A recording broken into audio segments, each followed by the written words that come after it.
Hi guys, today we're going to read a book by Roald, which is called Billy and the Minpins. Being good. Little Billy's mother was always telling him exactly what he was allowed to do and what he was not allowed to do. All the things he was allowed to do were boring. All the things he was not allowed to do were exciting.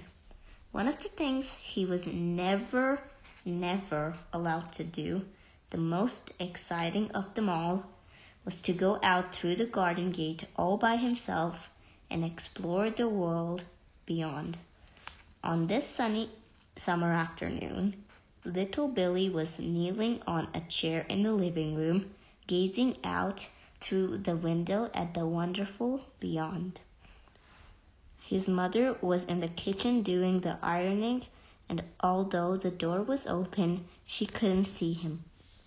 Now and again, his mother would call out to him, saying, "Little Billy, what are you up to in there?" And little Billy would always call back and say, "I'm being good, Mommy." But little Billy was awfully tired of being good. Through the window, not so very far away, he could see the big, black, sacred wood that was called the Forest of Sin. It was something he had always longed to explore. His mother had told him that even grown-ups were frightened of going into the Forest of Sin. She recited a poem to him that was well known in the district. It went like this: "Beware, beware, the forest of sin. None come out but may go in." "Why don't they come out?" little Billy asked her. "What happens to them in the wood?" "That wood," his mother said, "is full of the most bloodthirstiest wild beasts in the world." "You mean tigers and lions?" little Billy asked. "Much worse than that," his mother said. "What's worse than tigers and lions, Mommy?" "Whangdoodles are worse," his mother said, "and hornswogglers, and snoozwanglers, and ramicious kinds. And worst of all is terrible, blood-suckling, tooth-puckling, stone-chuckling spittler. There's one of them in there too." "A spittler, Mommy?" "Of course. And when the spittler chases after you, he blows clouds of hot smoke out of his nose." "Would he eat me up?" little Billy asked. "In one gulp," his mother said. Little Billy did not believe a word of this. He guessed his mother was making it all up just to frighten him and stop him ever going out of the house alone. And now little Billy was kneeling on the chair, gazing with longing through the window at the famous Forest of Sin. "Little Billy," his mother called out from the kitchen, "what are you doing?" "I'm being good, Mommy," little Billy called back. Just then a funny thing happened. Little Billy began to hear somebody whispering in his ear. He knew exactly who it was. It was the devil.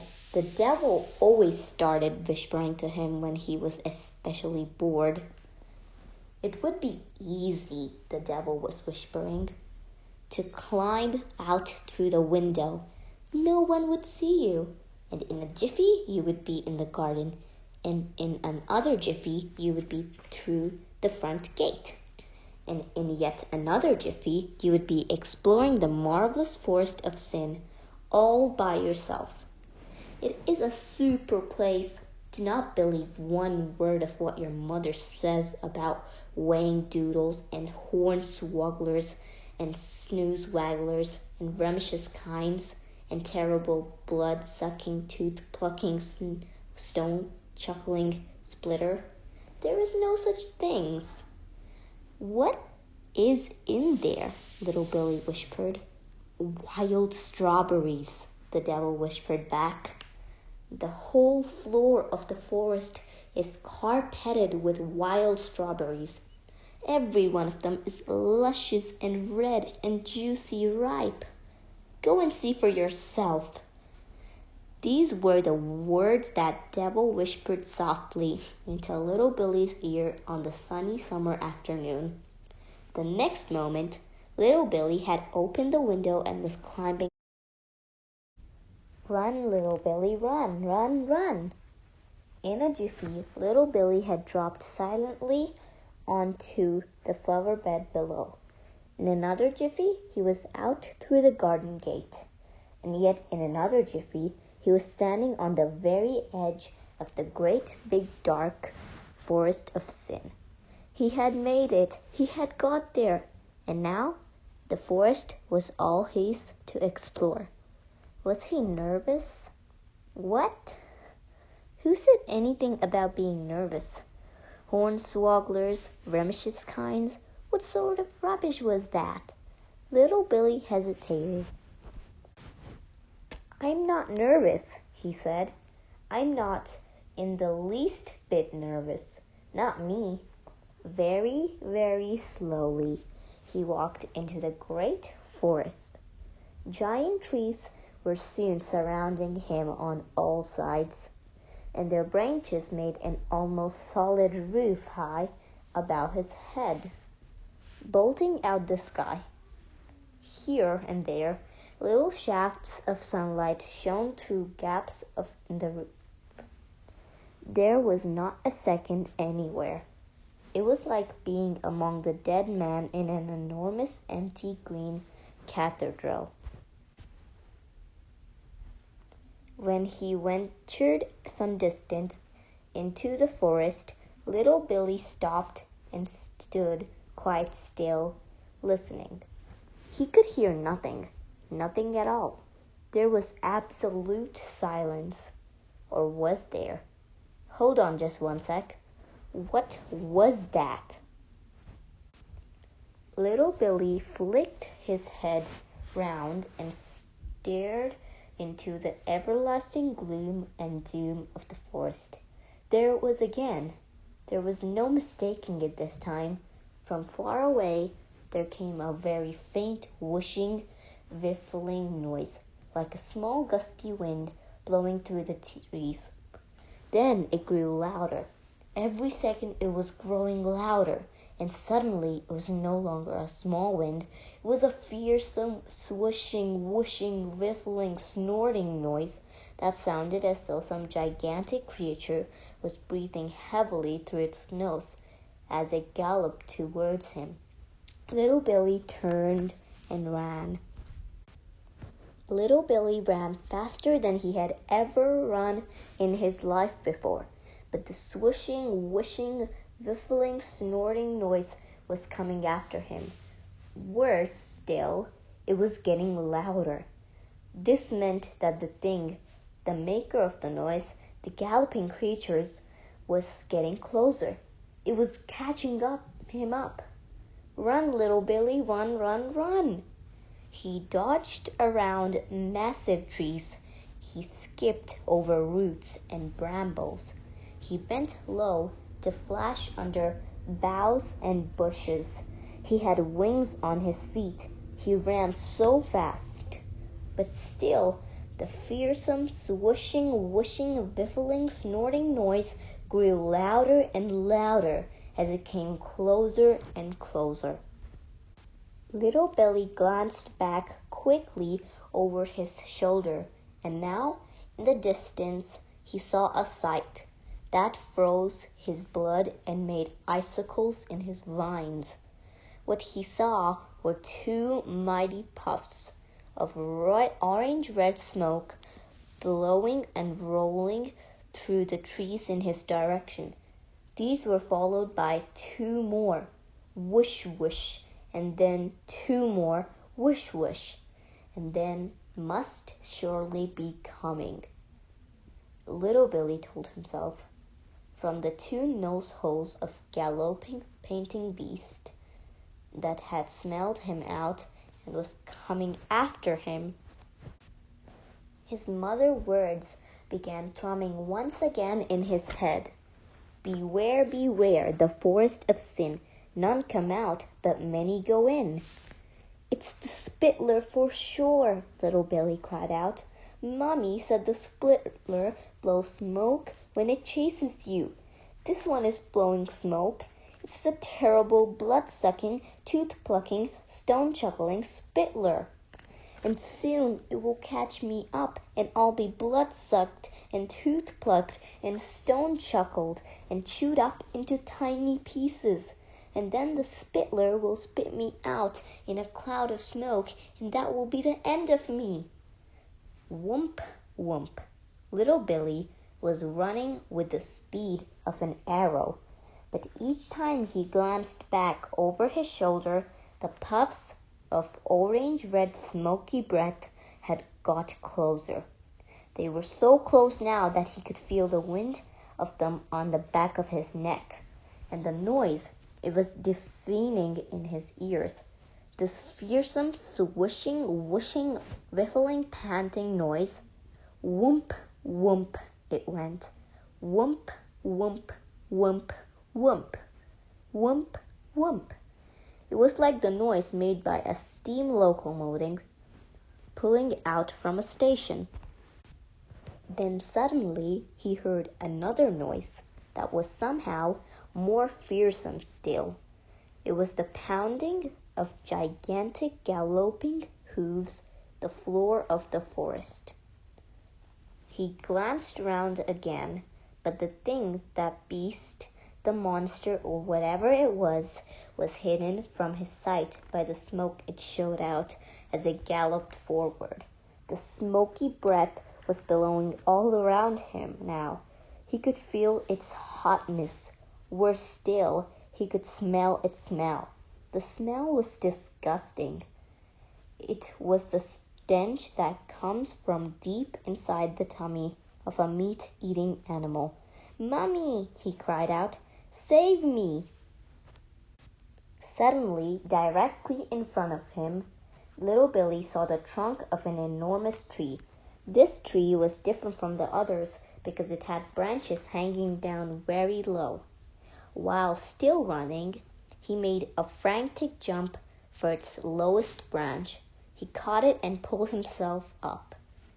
Then he grabbed the next branch above his head and pulled himself up again, then again and again, climbing higher and higher to get away from the terrible, snorting, smoke-blowing, smelly-breathed beast down below. He stopped climbing only when he was too exhausted to climb any higher. He looked up, but even now he couldn't see the top of the giant tree. It seemed to go on forever. He looked down. He couldn't see the ground either. He was in the world of green leaves and thick, smooth branches with no earth or sky in sight. The snorting, smelly, smoke-blowing beast was miles down below somewhere. He couldn't even hear it anymore. Little Billy found a comfortable place where two big branches came together, and he sat down to rest. For the moment, at any rate, he was safe. Then something very peculiar happened.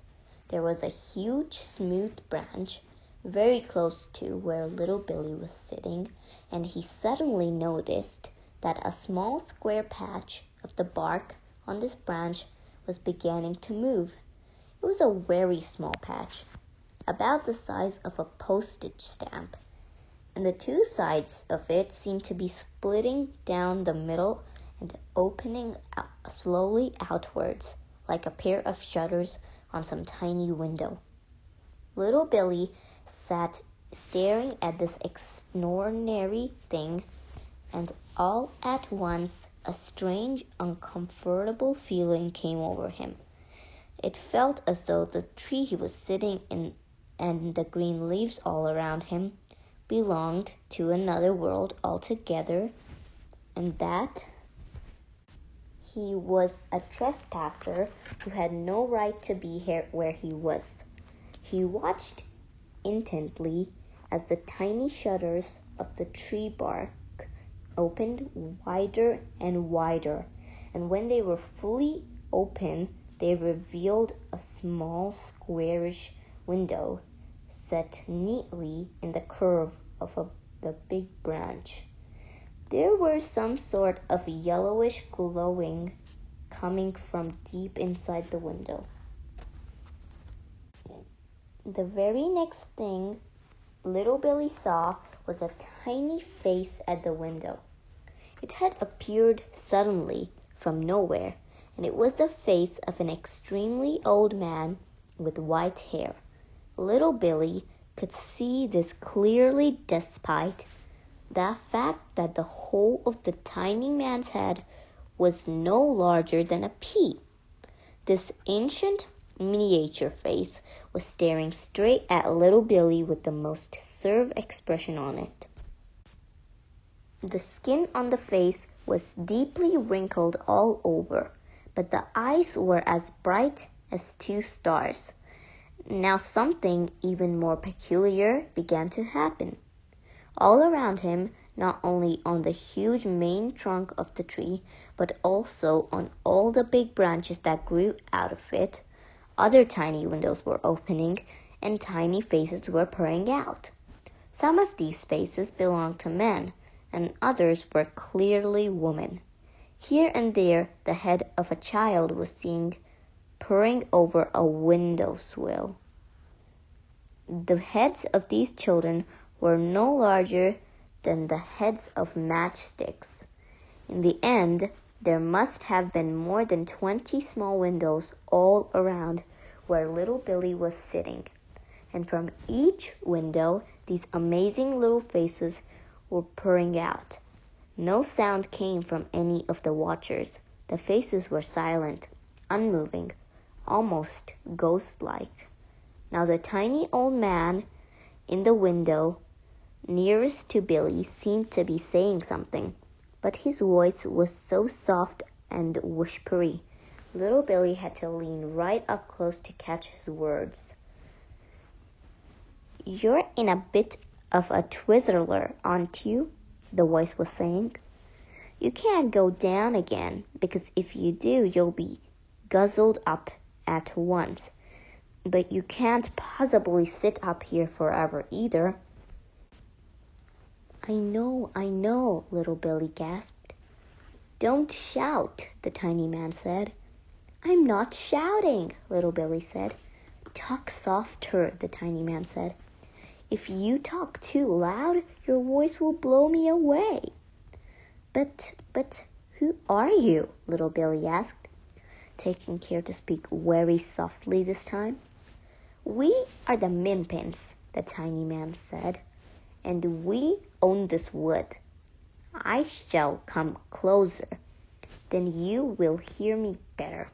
The old Minpin climbed out of his window and walked straight down the big, steepy, sloping branch, then up another branch, until he found a place only a few inches from little Billy's face.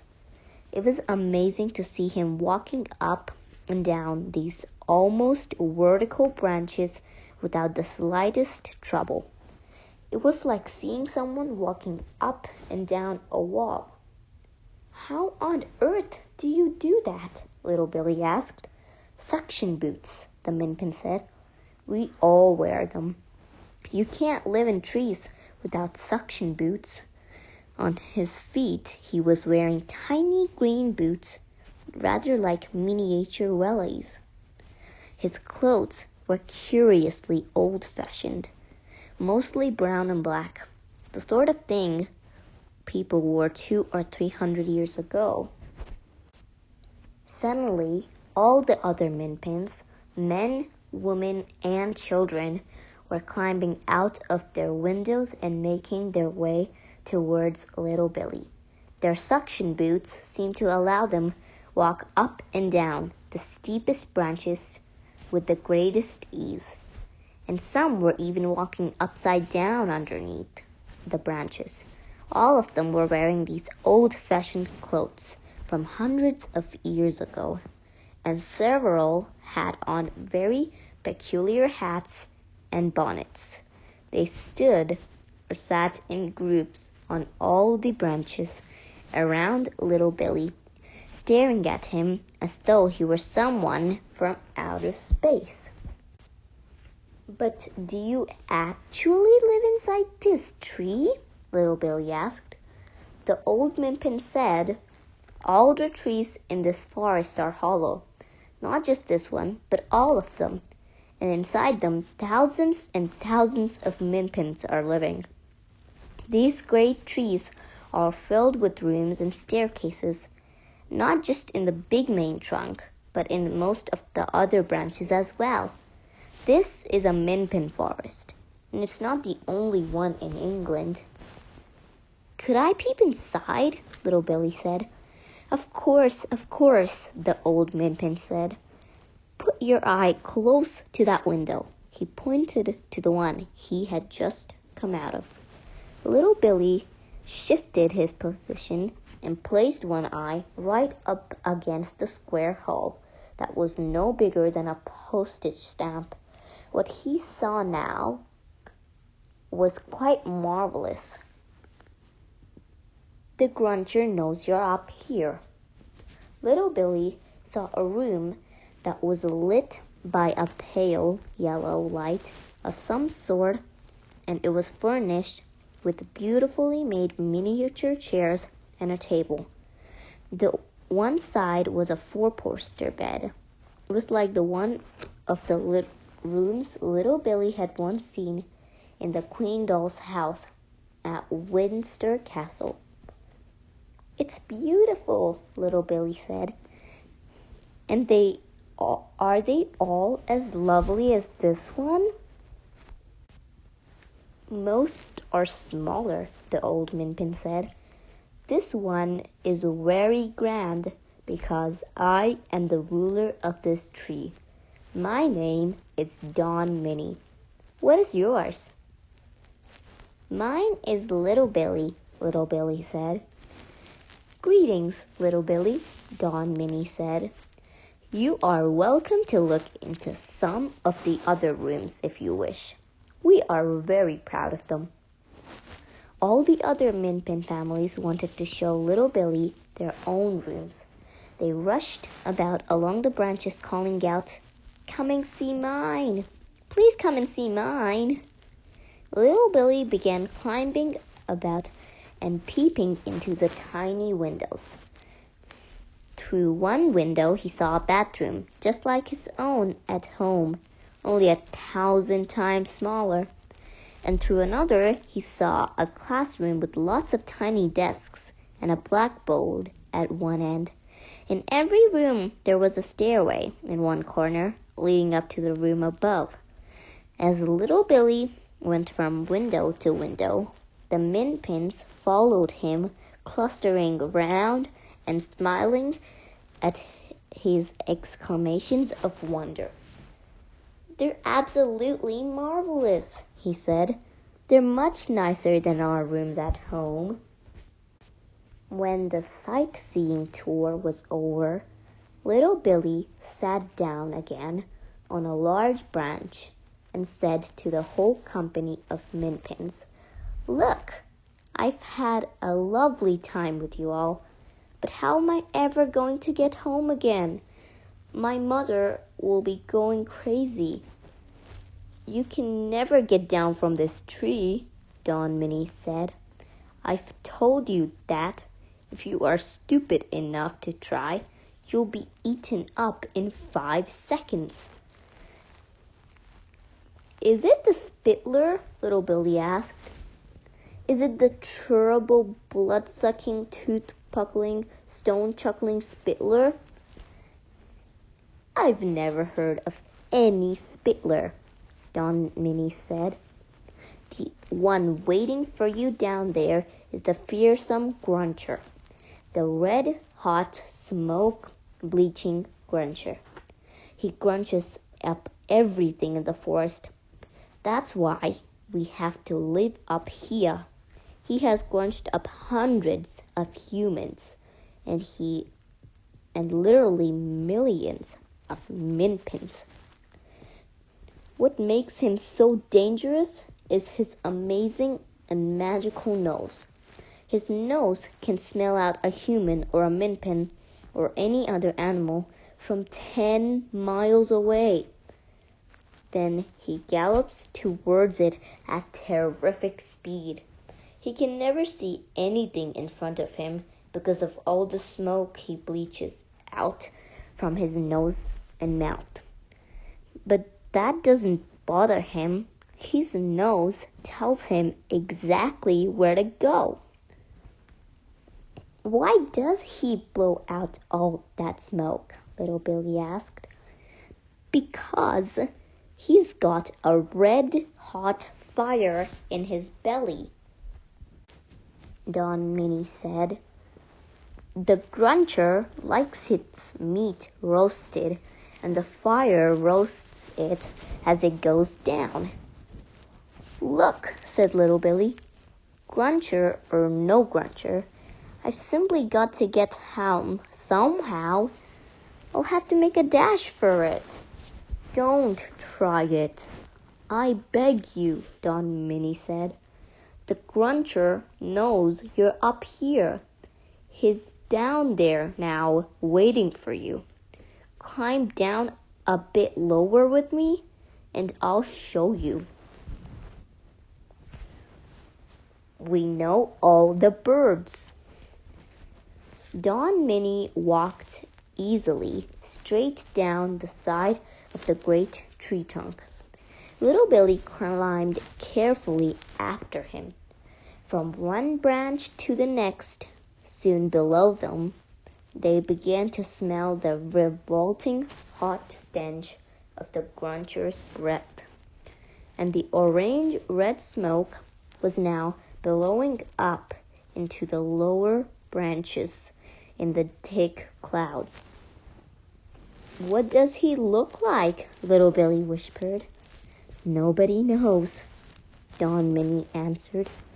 He makes so much steam and smoke, you can never see him. If you are behind him, you can sometimes catch a glimpse of little bits of him, because all the smoke is being blown out in the front. Some Minpins say they have seen his black legs, huge and black and very hairy, shaped like lions'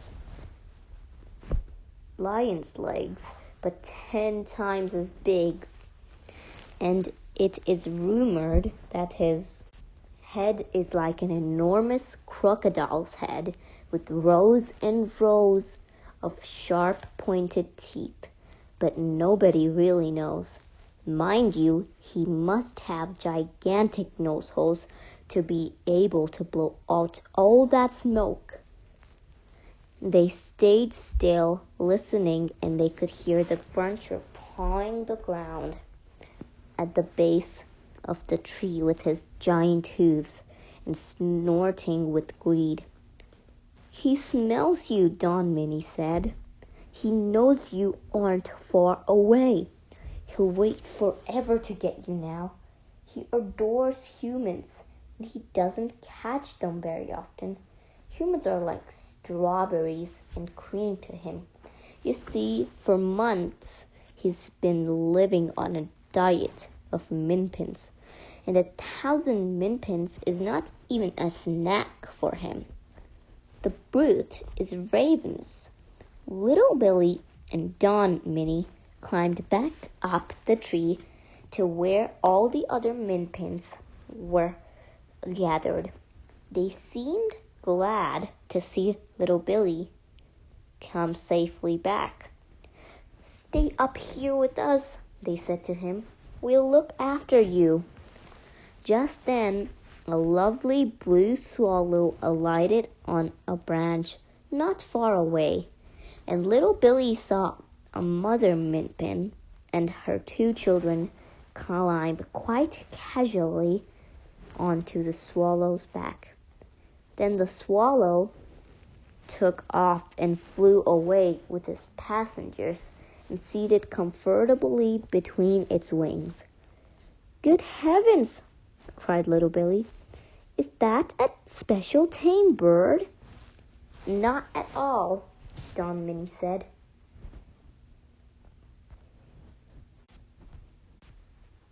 We all know the birds. The birds are our friends.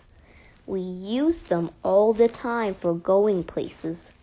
That lady is taking her children to see their grandmother, who lives in another forest about 50 miles away. They'll be there in less than an hour. Can you talk to them? Little Billy asked. To the birds, I mean. Of course we can talk to them, Don Minnie said. We can summon them at any time we want if we have to go somewhere. How else would we get our supplies of food up here? The red-hot gruncher makes it impossible for us to walk anywhere in the wood. Do the birds like doing this for you? Little Billy asked. They'll do anything for us, Don Minnie said. They love us and we love them. We store food for them inside the trees so they don't starve when the icy cold winter comes along. Suddenly, all sorts of birds alighted on the branches of the tree around where little Billy was sitting, and the Minpins were climbing onto their black backs in droves. Most of the Minpins had small sacks slung over their shoulders. At this time of the day, they go off to collect food. Don Minnie said, all the grown-ups have to help in getting food for the community. The population of each tree looks after itself. Our large trees are like your cities and towns, and our small trees are like your villages. It was an astonishing sight. Every kind of wonderful bird was flying in and perching on the branches of the great tree, and as soon as one landed, a Minpin would climb onto its back, and off they would go. There were blackbirds and thrushes and skylarks and ravens and starlings and jays and magpies and many kinds of small finches. It was all very fast and well organized. Each bird seemed to know exactly which Minpin it was collecting, and each Minpin knew exactly which bird he or she had ordered for the morning. The birds are our cars, Don Minnie said to little Billy. They are much nicer, and they never crash. Soon, all the grown-up Minpins, excepting Don Minnie, had flown away on birds, and only the tiny children were left. Then the robins came in, and the children began climbing onto their backs and going for short flights. Don Minnie said to little Billy, the children are practicing learning to fly on robins. Robins are sensible and careful birds, and they love the little ones. Little Billy simply stood there staring. He could hardly believe what he was seeing. While the children were practicing on the robins, little Billy said to Don Minnie, is there no way in the world to get rid of that disgusting, red-hot smoke bleaching gruncher down below? The only time a gruncher dies, Don Minnie said, is if he falls into deep water. The water puts out the fires inside him, and then he's dead. The fire to a gruncher is like your heart is to you. Stop your heart and you die at once. put out the fire and the gruncher dies in 5 seconds. That's the only way to kill a gruncher. Now hang on a minute, little Billy said. Is there by any chance a pond or something here? There's a big lake on the far side of the forest, Don Minnie said. But who's going to entrance the gruncher into that? Not us, and certainly not you.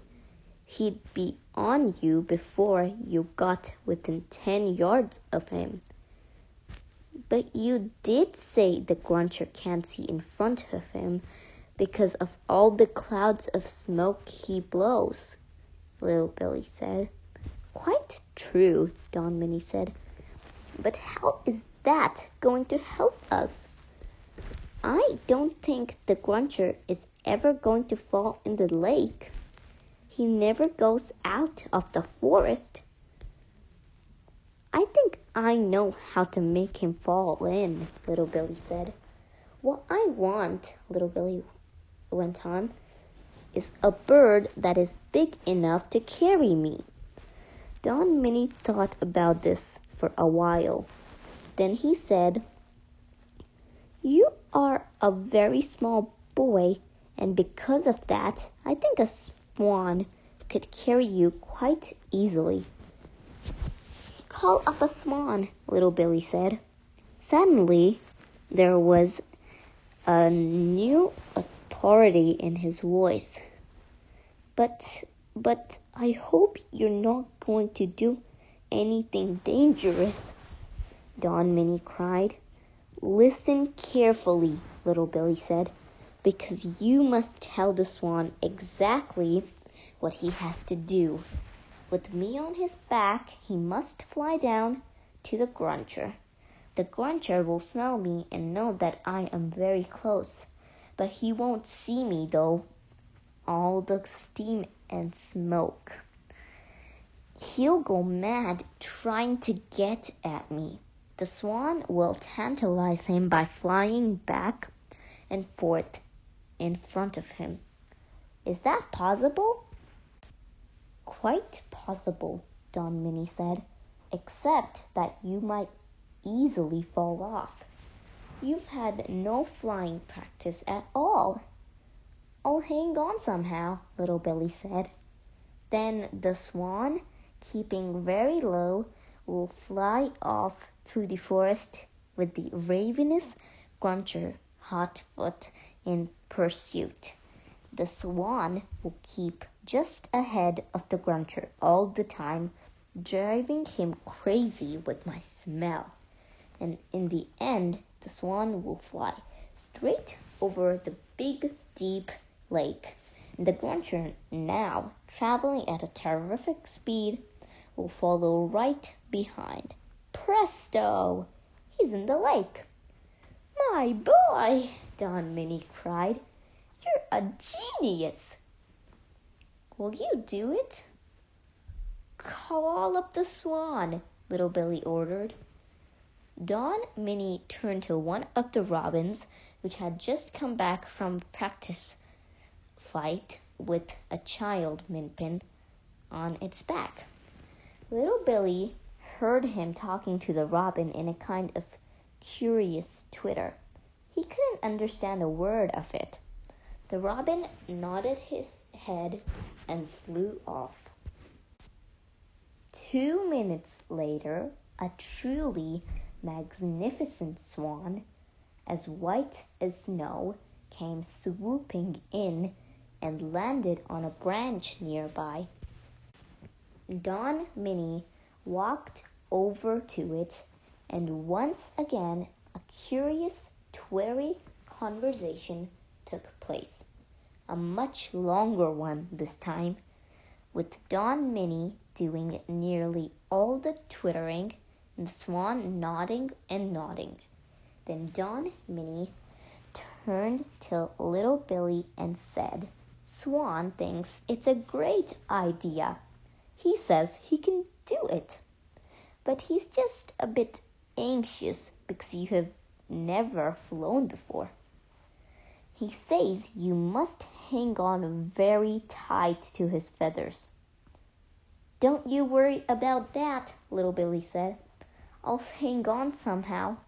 I don't want to be roasted alive and eaten by the Gruncher." Little Billy climbed onto Swan's back. Many of the Minpins who had flown away a short while before were now returning on their birds. Their tiny sacks were bulging. They stood around on the branches, staring in wonder at the sight of the small human preparing to take off on Swan. "Goodbye, little Billy," they called out. "Good luck, good luck." And with that, the great Swan spread his wings and glided gently downward through the many branches of the big tree. Little Billy hung on tight. Little Billy hung on tight. Oh, it was thrilling to be flying on the back of this great Swan. It was wonderful to be up in the air and to feel the air swishing past his face. He hung on very tightly to the Swan's feathers. And suddenly, there it was just below them, the huge billow of orange-red smoke and steam coming from the nostrils of the awesome Gruncher. The smoke enveloped the beast completely, and yet, through the smoke, as they got very close, little Billy could just make out the enormous black shadow of some hairy monster. The snorting grew louder, and as the brute got more and more excited by the nearness of the delicious little Billy smell, the smoke began coming out faster and faster. Whoomp, whoomp, whoomp, whoomp, whoomp, whoomp. Little Billy could feel the monster getting closer. Whoomp, whoomp, whoomp, whoomp, whoomp, whoomp. Swan was flying back and forth right in front of the snorting cloud of smoke, tempting and tantalizing the beast and driving him mad with greed.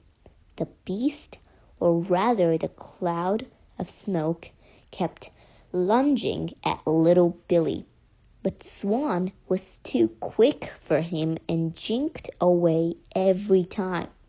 The snorting grew louder and more ferocious every second, and the whoomp-whoomps of thick, hot steam came pouring out, thicker than ever.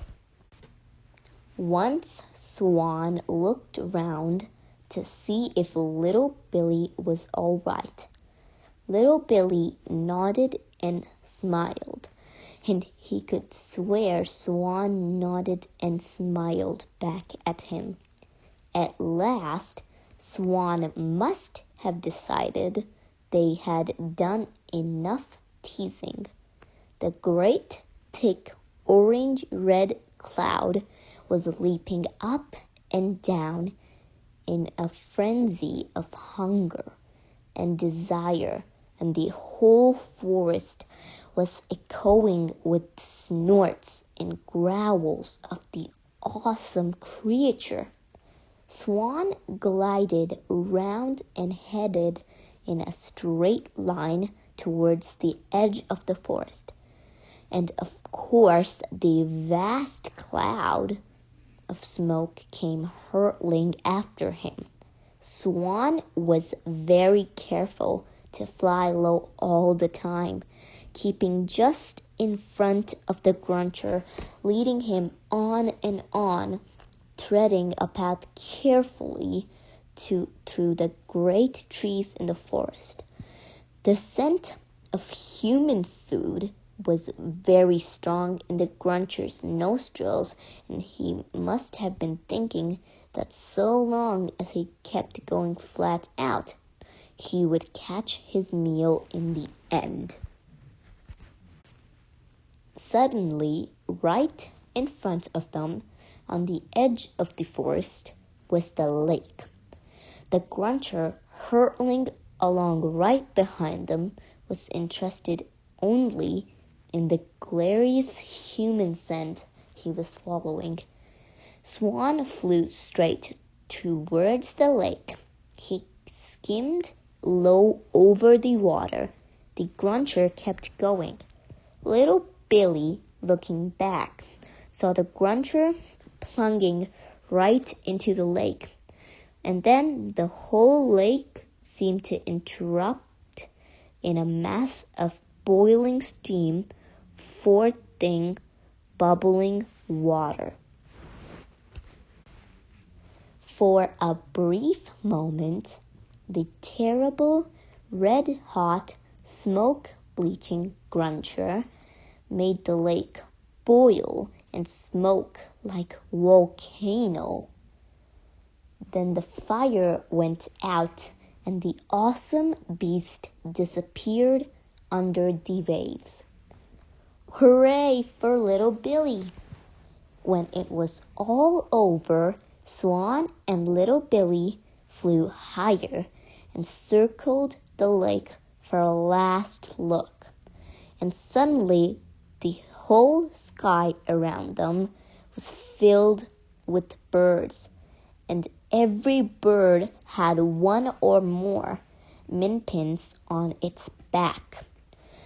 Little Billy recognized Don Minnie riding on a fine jay, and he was waving and cheering as he flew alongside them. It seemed that all the other Minpins from the big tree had turned up as well to witness the great victory over the dreaded Gruncher. Every kind of bird was circling around little Billy and Swan, and the Minpins on their backs were waving and clapping and shouting with joy. Little Billy waved back and laughed and thought how wonderful it was. Then it led by Swan, all the birds and all the Minpins returned to the home tree. Back in the tree, there was a tremendous celebration for little Billy's victory over the dreaded Gruncher. Minpins from all over the forest had flown in on their birds to cheer their young hero, and all the branches and twigs of the great tree were crowded with tiny people. When the cheers and the clapping had died down, at last Don Minnie stood up to make a speech. "Minpins of the forest," he cried, raising his small voice so that it could be heard all over the tree. "The murderous Gruncher, who had gobbled up so many thousands of us Minpins, has gone forever. The forest floor is safe at last for us to walk on, so now we can all go down to pick blackberries and winkleberries and puckleberries and muckleberries and twinkleberries and snoozeberries to our heart's content. And our children can play among the wildflowers and the roots all day long." Don Minnie paused and turned his eyes upon little Billy, who was sitting on a branch not so far away. "But ladies and gentlemen," he went on. Who is it we have to thank us for this great blessing that has came upon us? Who is the savior of the Minpins? Don Minnie paused again. The Minpins, in their thousands, sat listening intently. Our savior, he cried out, our hero, our wonder boy is, as you already know, our human visitor, little Billy. Cheers and shouts of hooray for little Billy from the crowd. Don Minnie now turned and spoke directly to little Billy. You, my boy, have done a wonderful thing for us, and in return we wish to do something for you. I have had a word with Swan, and he has agreed to be your personal private aeroplane for just as long as you remain small enough to fly on his back. More cheers and clapping and shouts of good old Swan. What a great idea! However, Don Minnie continued, still addressing little Billy. You cannot go flying around all over the place on Swan's back in full daylight. Some human would be bound to see you, and then the secret would be out, and you would be forced to tell your people all about us. That must never happen. If it did, crowds of enormous humans would come clumping all over our beloved forest to look for Minpins, and our quiet homeland will be ruined. I'll never tell a soul, little Billy cried out. Even so, Don Minnie said, we cannot risk you making daylight flights. But every night, after the light in your bedroom has been switched off, Swan will come to your window to see if you'd like to ride. Sometimes he will bring you back here to us. Other times he will take you to visit places more wonderful than you could ever dream of. Would you like Swan to take you home right now? I think we can just risk one more quick daylight flight. Oh gosh, little Billy cried. I'd clean forgotten about home. Mommy will be in a panic. I must fly. Don Minnie gave the signal, and in 5 seconds, Swan swooped down and landed on the tree. Little Billy climbed onto his back, and as the little great Swan spread his wings and flew away, the whole forest, not just the tree they were in, but the whole forest from end to end came alive with the cheering of millions of Minpins. I will never forget you. Swan landed on the lawn of little Billy's house, and little Billy jumped off his back and ran to the living room window. Very quietly, he climbed in the room. The room was empty. Little Billy, came his mother's voice from the kitchen. What are you up to in there? You've been very quiet for a long time. I'm being good, Mommy, little Billy called back. I'm being very, very good. His mother came into the room with a pile of ironing in her arms. She looked at little Billy. "What have you been doing?" she cried. "Your clothes are absolutely filthy." "I've been climbing trees," little Billy said. "I can't let you out of my sight for 10 minutes, his mother said. "Which tree was it?" "Just one of those old trees outside," little Billy said. "If you are not careful, you'll fall down and break an arm," his mother said. "Don't do it again." "I won't," little Billy said, smiling a little. "I'll just fly up into the branches on silver wings." "What rubbish you talk," his mother said, and she walked out of the room with her ironing. From then on, Swan came every night to little Billy's window.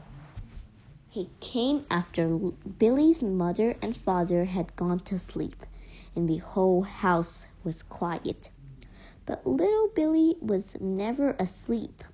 He was always wide awake and eagerly waiting, and every night before Swan arrived, he saw to it that the curtains were drawn back and the window was open wide so that the great white bird could come gliding right into the room and land on the floor beside his bed. Then little Billy would slip into his dressing gown and climb on to Swan's back, and off they would go.